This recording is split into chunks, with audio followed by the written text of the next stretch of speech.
Okay, welcome everybody. We've got a really exciting webinar for you today. So we're going to be talking about deploying robotic applications using machine learning with Nvidia JetBot and AWS RoboMaker. So today, what we actually have is a full-on Lego world where we've built a machine learning enabled ROS application on an Nvidia JetBot that travels around our Lego world looking for dinosaurs. It uses two machine learning models, one which will detect edges in the road and will do path planning. The second machine learning model will be looking for dinosaurs using image classification. Today, the focus of our webinar is really going to be diving deep into RoboMaker's fleet management capability and how you can build and bundle ROS1 melodic applications in our development environment, in our IDE within AWS, within the console. And then once your applications are ready, we can take that code and easily, with a one-click API, deploy it to robots like our Nvidia JetBot. So here's what we're going to cover today in our webinar. We're going to cover an introduction to the Nvidia Jetson Nano developer kit. This is a new board that Nvidia has released. We're going to talk about some of the specifications it has. Next, we're going to talk about how to use AWS RoboMaker to build and bundle your ROS1 melodic applications. We recently launched support for ROS1 melodic only a week ago. After that, we're going to dive into how to configure the Nvidia JetBot, which is a do-it-yourself robot kit that you can actually build at home. And we're going to talk about how to get RoboMaker ready to go with the JetBot, so the things you have to install. We're also going to dive into how to get machine learning models onto these JetBots. So this is going to be fun. What we're going to have is an adjacent Lambda function in Greengrass that's going to be deployed with your ROS application. And that way we can leverage Greengrass's functionality of synchronizing machine learning models that are in the cloud with your devices. And then finally, we're going to dive into a new kit that's coming out from SparkFun that will have the whole JetBot configuration ready to go, everything you need to build this really quickly. So let's talk about this Jetson Nano board. So here's our JetBot. This JetBot has been set up with a camera from Leopard Imaging. We have a nice power supply here that can supply power for a long period of time. We also have two motors and a motor controller on the bottom. On the board itself, the Nvidia Jetson Nano comes with 128 Maxwell GPU cores. It only costs $99, so it's a really inexpensive board to get started with your robot applications. And one of the really neat things about the Jetson Nano developer kit is it runs on as low as 5 watts. So that's a very low power draw, which means you can run your robot applications for a long period of time while doing things like machine learning inference. All right, so before we get our hands on the AWS console and into the Jetson Nano board, let's talk a little bit about RoboMaker. So RoboMaker has 4 key components. First, we have an integrated development environment within the cloud that you can easily spin up a ROS environment that has all the dependencies pre-baked and ready to go for you. This also makes it really easy for your development teams to have a really consistent development experience. Secondly, we have our simulation service. This really enables you to accelerate your testing of your ROS applications. With a simple API call, you can spin up your ROS applications into a simulation environment where you have access to the common ROS simulation tools, Gazebo, RViz, RQT, and you even have a terminal where you can run some commands. Once you're done your simulations, all those logs are sent into S3 where you can go back and see what happened within each of your simulation runs. This means you could theoretically run hundreds of simulations at the same time and then collect all those logs and build it as part of your test automation suites. Next, we have our fleet management capability. This is the area that we're really going to dive into today. So with this capability, what you can do is easily deploy your robot applications to robots in production over the air. And that leverages our Greengrass daemon that would run on your robots. So today we're going to dive into how you'd configure your robot, how you set up your fleets, and what some of the capabilities we have in this component of our service. Finally, one of the most exciting parts of RoboMaker is how it enables you to extend your ROS applications into the cloud and leverage the many different cloud services that we have. So with Bodo 3 and our C SDK, you can directly interface with many of the AWS services. However, we've pre-baked a couple ROS extensions that have functionality dedicated for robot applications that you can get started with immediately. So here's our application architecture. This is pretty cool. So this is our Nvidia JetBot dinosaur discovery robot, I guess you could call it. First, we have our ROS application. On the ROS application, we have a ROS node that has the ML libraries baked in, and we have our ML models that are on the device that can leverage to do inference at the edge using the Jetson Nano. We have our Greengrass core running on this robot, so that Greengrass agent that's running on the device that's doing the synchronization of the state of the robot application. And then finally, we have these ROS extensions that you'd be able to deploy to this application. Let's walk through the flow. So what we're doing with this application is we're driving around this Lego world. And when we discover a dinosaur, what we're going to do is send the dinosaur that we discovered into the cloud using AWS IoT. So we've established an MQTT connection from the robot, and then it sends that metadata about the dinosaurs that we're finding with that machine learning model. We send that data to an AWS Amplify React website, which is a full-on dashboard that will show you the dinosaurs that our JetBot is finding.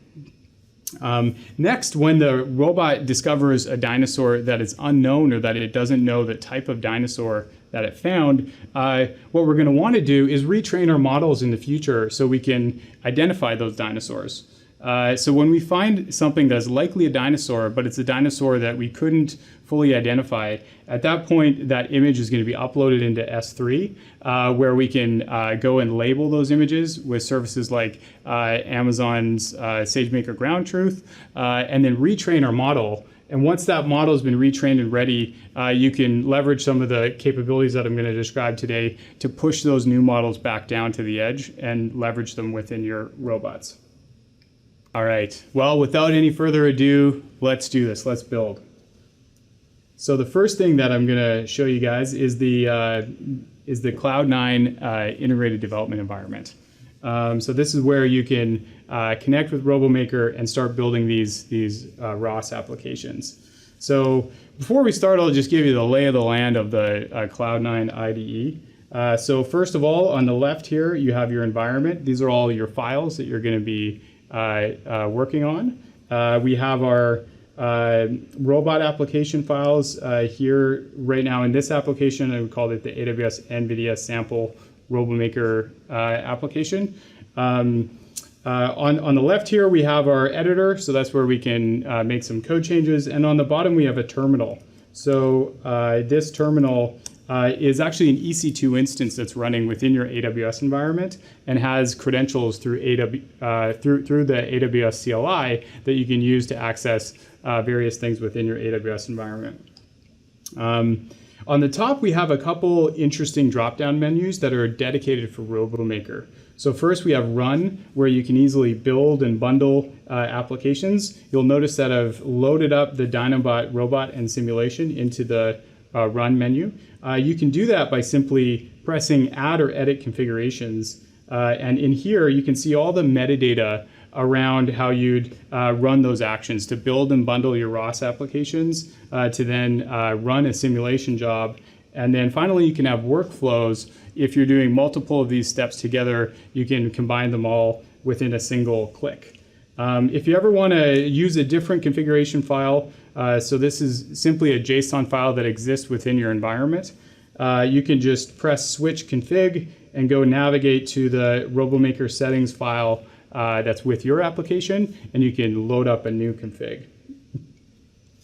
Just to show you what that config looks like, we can just open it up real quick. So this basically defines all the different locations of your robot application code, as well as things like which S3 bucket to write your data to. And then finally, you have information like which architectures that you're using with your applications. For example, the Nvidia JetBot running on the Nvidia Jetson Nano runs on an ARM64 architecture. The next drop-down menu is the simulation service. We're not going to dive into too much depth in the simulation service today, but this is where you could connect with Gazebo, RViz, RQT, and some of those tools that you'd use with your ROS applications. The final tab is the resources. This is where you can go and find the sample applications that are available within AWS RoboMaker. And with a single click, that'll do a copy of that sample application into your environment. So then now you'll have that sample code ready to go to start working with. So today, for our application, what we built is this ROS melodic app. Let's take a look at the structure of the application. So the first folder I want to point out is the robot workspace. The delineation there is robot underscore WS. So in this folder, we have a couple key elements to take a look at with our ROS applications. So if we dive into our source directory, within the source directory of this ROS application, we have a launch folder which stores our launch files. That's what we're going to use to invoke our ROS application when it gets deployed. We have a deployment scripts folder, which has two different scripts in it. So with the RoboMaker fleet management capability, you can define a script that's going to run both before we launch your ROS application and afterwards. So this makes it really easy to kind of do some orchestration around your ROS applications when you launch them. The next folder to take a look at is our nodes folder. So in here is the implementation of the logic of our ROS application. Let's take a look at one of these. So I have one of them open. This is our camera node. So in this node, we're basically taking a stream that's coming off of the camera, and we're breaking it down into frames. And those frames we're publishing to a ROS topic that we can use with our other ROS nodes. So if we take a look at the ROS topic that we're publishing to, it's called JetBot underscore camera slash raw. So this is the topic that for any ROS node that would need to leverage the images that are coming off of the camera, they would need to subscribe to this ROS topic. As we scroll down in this code, the other thing that's important to note here is the ROS node's name. So the name that we're publishing out here is getImage. So if we wanted to search for this node within a ROS application, we can do that using this ROS node name. So the next one we'll take a look at is the Dino Detect application itself. So here's the main function of the Dino Detect. We start off by basically starting PyTorch and loading up our machine learning models. And then from here, we can then subscribe to that camera feed and then take those images and then run inference using those machine learning models. The other one that I'm going to show you guys is Move. And so this is taken from the JetBot ROS sample application that we'll put as part of the links in the last slide, which is a great place to get started just with generic ROS applications on the JetBot. So this particular node, what it's going to do is basically listen on 3 different ROS topics. Let's go and find them. Here they are. So there's a command dir, command raw, and command string. So there's 3 different types of ways that you can interact with this node that's going to move your JetBot. It's going to move those motors forwards, backwards at different degrees, or even just send raw signals in order to move those motors. The other files that I think are important to note, we have our CMakes file. This is what we use to compile your ROS application. So in this case, This application is a Python ROS application, so we're going to need to have ROS.py. We're also going to be sending some messages over ROS topics, so that's why we need standard messages. And then finally, we have sensor messages, which we're using for our camera feed. So we're going to include catkin and some of the compile and build directories. The other important part of the CMakes file to look at is the catkin install Python component here. So we're basically defining these 4 nodes that are going to be available within our ROS application. We're also installing a couple directories. And so what these commands are going to do is it's going to create directories within our ROS share that we can access from our ROS application. The last file that I'll show you in the source directory is the package.xml file. So this is where you're going to define the various dependencies that you want to include with your ROS application. You'll notice 3 of them at the bottom here: AWS IoT SDK Python, Spark Fun Q IIC SCMD pip, as well as Adafruit's SSD 1306 library. Those are for the motor controller that comes with SparkFun. For the Adafruit one, that's going to control the OLED display for the JetBot. And then the IoT SDK is what we're going to use to publish those messages into AWS IoT. These 3 don't come with the default source list from ROS. So in this case, if you want to include these external dependencies, you're going to need to build a custom sources list. So I've defined that in this application in the ROS deps folder. You'll notice dinobot.yaml. In here, we've just specified the locations and the package names that the build process would go through to basically download this code and build and bundle it as part of your ROS application. So for today, one thing you'll notice is the Nvidia Jetson Nano runs on an ARM64 architecture. The EC2 instance that comes with Cloud9 runs on an x86 architecture. So the only way that we'd be able to build and compile our application would be either to use a cross compiler with something like Docker, which is a great way to cross-compile these applications, or we could do it on a build server with the same native architecture. So within EC2, we provide an ARM64 architecture instance. So for today, what I've done is I've built a build server that we can use to build this application on the same architecture. I'm not going to go into too much depth in this webinar about how I built this build server on ARM64. However, we're going to do that in a future webinar. And we'll also include the instructions when we publish this code shortly. But here's the command that we need to run. Basically, we're defining some of the parameters here, like the Git repo we're going to clone, the instance ID that we're going to run this process on, as well as the S3 bucket where we can store our bundled ROS application, and if we have it, ready to go RoboMaker robot application that we can update. So this long string that you see there, it starts with ARN, is an Amazon resource name. So that's a very common nomenclature for referencing any type of resource within AWS. So let's go ahead and launch our build script.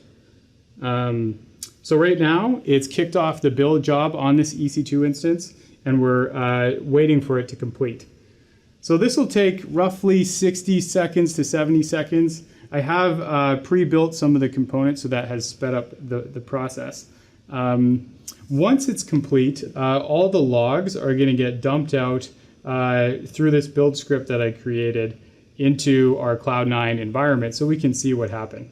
So to give you an idea of what's going on in some of these builds, let's go ahead and open up one of these. Let's say this one. And so here we can see that we cloned part of the repo, and then we went ahead and run that colcon build and bundle script. All right, so that's enough of the Cloud9 component, let's jump into the fleet management. All right, so now let's jump into the fleet management capability of RoboMaker. So on the left-hand menu here, we have fleets, robots, and deployments. So the first thing you're going to want to do once you've got your Nvidia JetBot all physically assembled is dive into the fleet management capability and create a new robot. So to do this, all you have to do is click Robots in the left menu and then click Create Robot here in the top right corner. Now is when you're going to define the metadata for your robot. So first you're going to create a new name for your robot, so you could call it Dinobot. Next you want to select your architecture. For the Nvidia Jetson Nano, you're going to be running on an ARM64 architecture, so you'd want to select that for this robot. Then you'd have to define a greengrass group. So like I mentioned, fleet management uses AWS Greengrass to deploy and launch your ROS applications. So here's where we can assign a new greengrass group to our Nvidia JetBot. We can add a prefix to this group. We'll call it Dinobot robot maybe. And then for the IAM role, you can either use an existing role if you've already created one for another robot, or you can go and create a new one.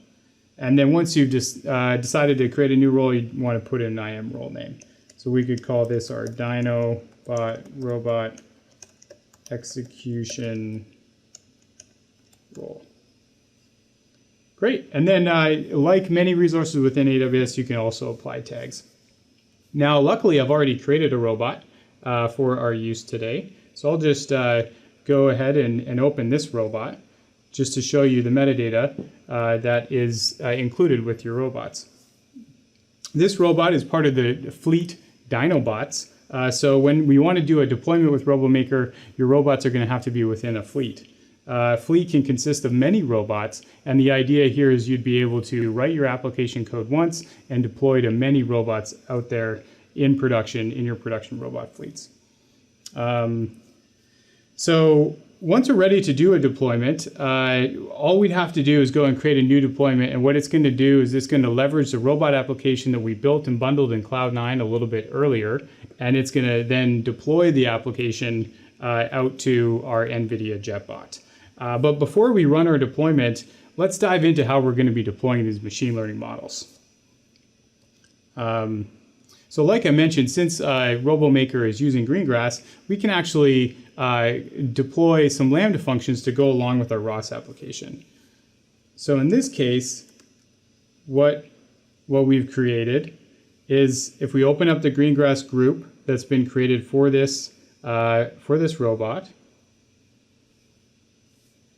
and we open up Lambdas, what you can see is I've associated a Lambda function with this Greengrass group that we can deploy, and what the Lambda function is going to do is just copy the machine learning models that are deployed along with Greengrass to a location where the ROS application can access them. You can define the synchronization with your machine learning models really easily with Greengrass. It's as easy as going into resources, pressing machine learning, and then defining a location where your machine learning models are stored. So it'd be really easy to use SageMaker to collect data and train your models. And once the models are ready and they're published to S3, all you need to do is create a new machine learning resource and then just define the S3 location where that model is stored. Once that resource is available, you can define this local path that your Lambda function can use to access those machine learning resources. So what you'll notice is along with the ROS application deployment, the RoboMaker deployment function, we also have this machine learning model sync, which is going to enable us to leverage the machine learning models within our ROS applications. And all this Lambda function does, just to show you what's inside this Lambda function, if we open up Lambda,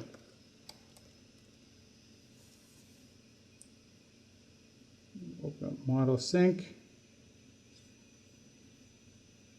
So this is a very simple Lambda function. It's just taking a source destination and a source directory and a destination directory, So we're basically just moving the trained models into the temporary folder so we can access them via our ROS application. So now that we've configured our Greengrass Lambda function to be deployed along with our ROS application, the next thing is to go ahead and deploy our app. So the first thing we need to do is make sure that our robot application has been updated. So remember, we ran that build and bundle build script in Cloud9. Part of that build and bundle script was to update this robot application. So what we want to do is go and double check that it did update. So if we take a look at Cloud9, and if we go take a look at the output here, the output was robot app 723 with the timestamp of 49. So let's just confirm that that field was actually updated. So we'll go into our app.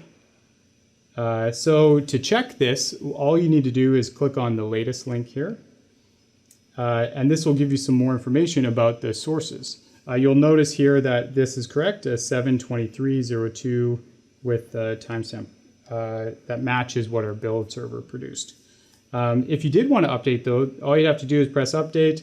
You'll notice that there's spots for multiple types of architectures for this robot application. All right, so now that that's updated, let's go and do our deployment. So the first thing that we'll have to do is go ahead and create a new deployment. Luckily, I've had some previous deployments, so I can quickly just clone one of those previous deployments. One thing to point out is one of those deployments had failed. The reason why that one failed was because the Greengrass daemon wasn't actually running on the host. This is a very common problem that happens for folks when they're deploying their robot applications and they're learning for the first time. So one thing to check with your JetBot is that your Greengrass agent is running. So let's go ahead, we can click the last successful one. We'll just do a clone and we'll create a new deployment. Now, it's important when you have done a new build like we did to go and select and create a new application version. This makes sure that the latest source is what you're using for your deployment. So we'll press create new. Awesome. And so now that we've created our new version for deployment, we're ready to go to do the deployment. A couple things to highlight on this screen. We have our deployment launch configuration section. This is where you're going to define the ROS package name for your ROS application that you're going to deploy. It's also where you define the launch file. So that's the entry point for your ROS application, as well as those pre-launch and post-launch scripts. You can include some environment variables to use within your applications. And finally, Fleet Management comes with the capability of defining both a concurrent deployment percentage, which is the total percentage of robots that you want to deploy to at one time. So if you had 100 robots, that would mean with a 20% concurrent deployment percentage, you deploy to 20 of them at a time. And secondly, you can define failure threshold percentage. This ensures that you don't end up deploying to all of your robots if an error has occurred either with your application or during deployment. So let's go ahead and create our deployment. Awesome. So now this new version of the app is going to be deployed. It'll quickly change from pending to in progress. Once it's in progress, we're going to see it start actually deploying. So the state will go from pending, here it goes, into deploying. And then in a few seconds, what we're going to see is this going to change from deploying to having a percentage. And so we're going to go from 5 to 10% to higher, up to a point where we've fully downloaded our new robot application. So we'll see that change any second now. If, let's say, something's not deploying or you're wondering what could be going wrong, a good place to start checking is there's the local application. It looks like it went straight in sync. This is likely because there wasn't any major application changes with our current deployment and what's on the robot. So we didn't actually have to download that code. But if you were going to download the code, that's where you'd see that percentage change. So now that we've succeeded our deployment, any minute now this robot is going to start running. So again, it's going to launch that ROS launch file, and we're going to see the robot in action in just a moment. Let's take a look. All right, so as this JetBot is traveling in this Jurassic world, as we described in the architecture, it's collecting that data through AWS IoT and sending it into the cloud. So now what that enables us to do is build interactive dashboards that can visualize that data. In this case, we have a dashboard that's capturing the images from the camera, and then it's publishing them into AWS S3, where we can then showcase the dinosaurs that we're finding. All right, so you may be wondering, how can I get started with this? How can I build one myself? Well, SparkFun has created a kit that has everything you need. It's ready to go, so you don't have to 3D print anything. You can just start building. So you can check out their website and go order one. It should be available shortly. And just to close, here's a set of resources for you. First off, we have our AWS Robotics GitHub repository. So here's where you can find some of our sample applications as well as the various cloud extensions. RoboMaker Workshops is a great spot to go start learning about RoboMaker with a couple of self-drive workshops available for you. Here's a link to the SparkFun AI JetBot kit that you can go and purchase. And then if you want to have just more information about getting started with the JetBot, here's the wiki page with more information. All right, and then if you want this code, we're going to be publishing it shortly up on our AWS Labs GitHub repo. So check back there soon, and once you have your JetBot up and running, and maybe you can build your own dinosaur world, and hopefully have a lot of fun while doing it. Thanks everybody for joining today's webinar. We'll see you next time.